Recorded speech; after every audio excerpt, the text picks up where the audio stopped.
Port Hueneme, California, first grade teacher Charmin Evans creates a literacy program that combines good literature, engaging activities, and skills-based learning for the 20 students in her classroom. Okay, boys and girls, we're going to work on our letters and sounds, okay? So are we ready? Get your hands all warmed up? Get those fingers warmed up, because sometimes they're kind of stiff in the morning. A, apple, B, balloon, Make sure you keep that a true sound. Let me hear you say it again. C, castle. Good true sound. D, this is a tricky one. Dinosaur. I'm Charmin Evans. I teach first grade at Richard Bard Elementary School in Port Hueneme, California. I've been teaching first grade for 6 years, and before that I taught kindergarten for 3. Good. G, garage. G. The students in my class are quite a mix of races and cultures. I have a large population of kids from the Navy base, which is near our school, and I have quite a large Filipino population. Icky Mr. I says, J, jeep. G. Great. K, kite. Wait, I thought we already had one that said k.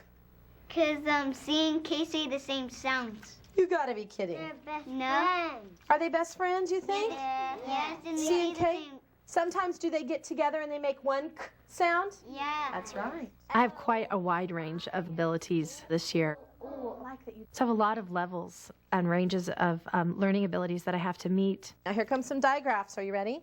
C-H.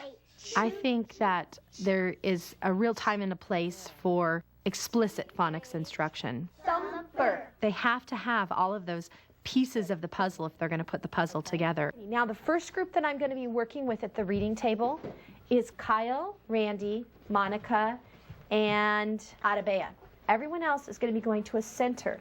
I do 4 or 5 days of guided reading, and that's when I work with my small, homogeneous groups. Okay, boys and girls, I want you to warm up your brain. Sometimes our brains get a little frozen. So to warm up your brain, you're going to practice reading this story. So I want you to read the story or read the word cards first, whichever one you want to do. And Miss Evans will get ready also.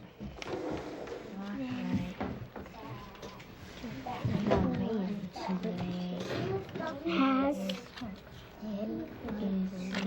like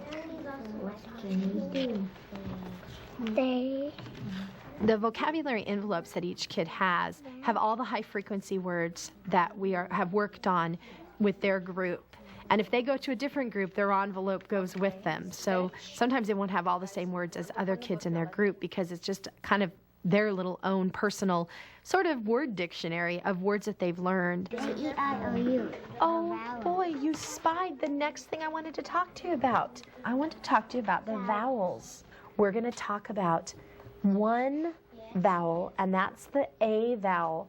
And one way the A vowel can say its name. So I want you to look over here. The A vowel says its name sometimes with the help of who? E. E. What does E say to that vowel? Give it your mean face on. Let me see. You say your name, and I'll be quiet. And the E, he looks over at A and he gives him his mean eye. Give me your mean eye. Then A says, hey. Does E say anything? No. This pattern is called A consonant E. This group, when I assessed them, are working towards the end of first grade based on their running record. So A consonant E. Today, we're working with final E and making sure that we really understand how final E works with A. I bet you know this one. What letter is that? K. Let's sound that together. A. E's being... He's got his zipper on, doesn't he? Make sure he don't says ah. That's right, Monica. Okay, what if I put this consonant letter there? What's that Cake. word? Cake. Cake. And we wouldn't want it to be cack. Does anyone want to eat cack? Last No. night I had some of my ice cream cake. You had some of your ice cream cake left over from your birthday? That's great. Let's put another letter here. What if I put this letter? M. M. You forgot about me, Mr. E, didn't you? And so what does this say? Aim.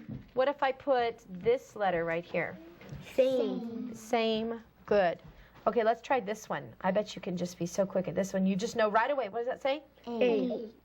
What's this word if I put this consonant at the front? Made. Made. Just like one of our sight words. That's one of your sight words. That's right. It was really important for me to introduce a consonant E before the reading of the book, because when they got into the book, there were many a consonant E patterns. This is the trickiest one.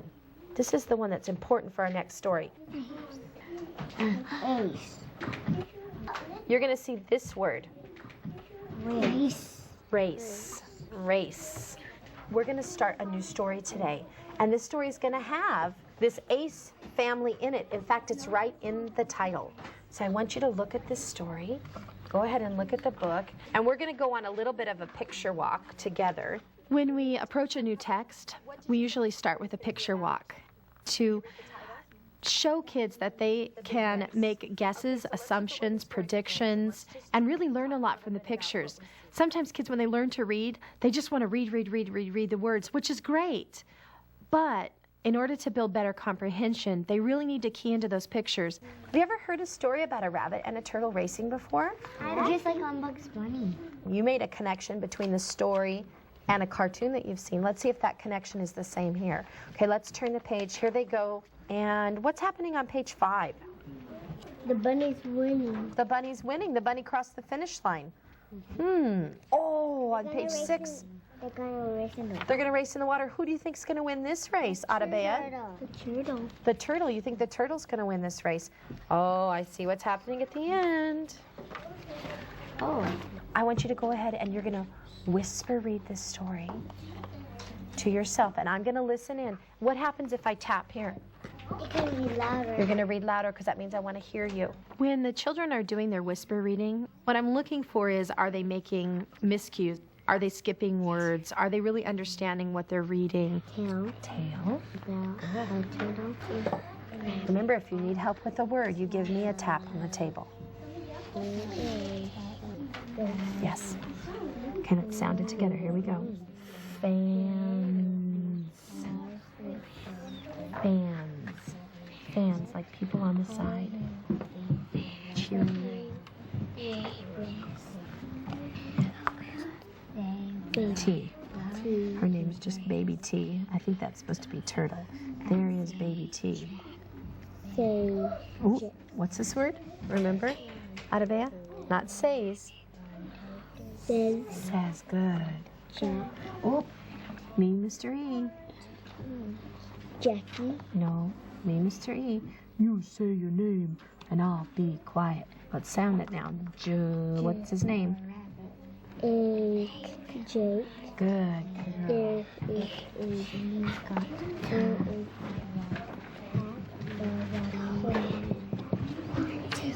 Look at the rabbit. He is not wet yet. Fast is not Mr. E. the rabbit face. Good. On baby teeth. He is and lay this and come. What vowel is that? Came in the last land. Okay, now that you've finished reading that story, I want to know just a couple things. Why did the turtle get on the rabbit's back? Atabea? Because he was too slow, and Because he was too slow. and he wanted some help. The turtle was too slow and he wanted some help. I thought he shouldn't went down on his shell, and then he would just slide down. He should have just gotten inside of his shell and just slid down the hill. He didn't think of that, huh? He needed a friend like you. Now, tomorrow we're going to read this story again. Some of those little mean Mr. E's gave you, some of you, little tricks, didn't they? So tomorrow we're going to practice reading this book again, okay? In creating all of my lessons, I try and look to the standards, look to what is my benchmark for the end of the year, where is it I want this child to be, and how do I need to help lay that foundation so that they can get there. Make sure you put them on the same tables that they were on yesterday. Okay, Jesse, remember, we can each get 2 boxes. Now we're going to start our Learning Center time and our reading table time. David and Rudy, go find somewhere that you haven't worked at yet. Somewhere that you haven't been. Dominic and having learning centers is a real balance that a teacher has to play, especially when you're wanting to work with a small group and have some semblance of quiet and peace. B, that's right. During learning centers, the children have a great opportunity to make choices about where they go, what types of activities they want to do in the centers, and it really creates a sense of independence and taking responsibility for their own learning. One thing that makes centers in my classroom successful is that there's lots of opportunities in each center, and the library center is one of those centers. They can read books that I try to keep sorted by author or by theme. Red is a pear, purple is a plum, brown is a bear. Also, all the poems that we visit during the year are hung on hangers so the children can access those. I am taking a walk, said the duck. Me too, said the chick. I am digging a hole. They can also use the pocket chart in order to revisit a piece of literature.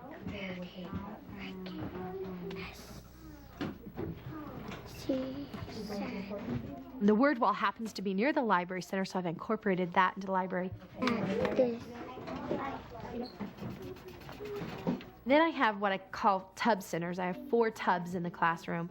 The tub activities are based on something we did the week before, but it's really building upon that learning, not just leaving that learning behind.